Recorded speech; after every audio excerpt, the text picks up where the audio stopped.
আসাদুজ্জামান খান বাংলাদেশের আইনে ওনার বিচার হয়েছে এবং উনি যেহেতু পলাতক আসামি ওনাকে ফিরিয়ে আনার জন্য আমরা যে চিঠিটা দেওয়ার প্রয়োজন সেটাই আমরা দিয়েছি এবং এটা আমরা বারবার বলেছি আগেও যে কূটনৈতিক যে কূটনীতিতে যেই নর্মস আছে যেই প্রোটোকল আছে সেই প্রোটোকল অনুযায়ী আমরা এক্সট্রাডিশন ট্রিটির অনুযায়ী ওনার আসাদুজ্জামান কামালকে দেশে ফিরিয়ে এনে ওনার বিচারও সম্পন্ন করা হবে ঠিক যেভাবে শেখ হাসিনা সহ অন্যান্য আসামিদের বিচার হবে। এটা রিসেন্টলি গেছে এবং এটা শুধু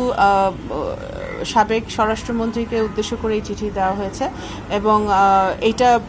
যখন যেটা প্রয়োজন আমাদের আইন মন্ত্রণালয় এবং স্বরাষ্ট্র মন্ত্রণালয়ের যে উদ্যোগগুলো ওনারা নেবেন পররাষ্ট্র মন্ত্রণালয়ের পক্ষ থেকে সেই আমাদের ডিপ্লোমেসির অনুযায়ী আমরা সেই কাজগুলো করব এবং এটা তো একটা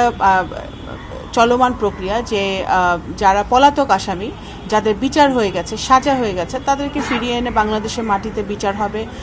এবং জনগণ সেটা আশা করে। এই জুলাইয়ের 1 বছর পূর্তিতে আমরা যখন 2 বছর পূর্তিতে যখন আমরা এখনও সেই শোকে আছি, এতগুলো রক্ত ঝরেছে, এতগুলো মৃত্যু হয়েছে, এই পরিবারগুলো শোকাহত আছে, শুধু অবশ্যই আমরা তো চাই যে একটা সুষ্ঠু বিচার হোক এবং সেই প্রক্রিয়াটা সরকারের পক্ষ থেকে চলমান থাকবে। অবশ্যই আমরা আশা করব যে ভারত পজিটিভ রিপ্লাই দিবে এবং যা দুই দেশের মধ্যে যে দ্বিপাক্ষিক সম্পর্ক আছে সেটাকে জোরদার করার লক্ষ্যে তারা তাদের পক্ষ থেকে যা তাদের দায়িত্ব সেটা তারা পালন করবে।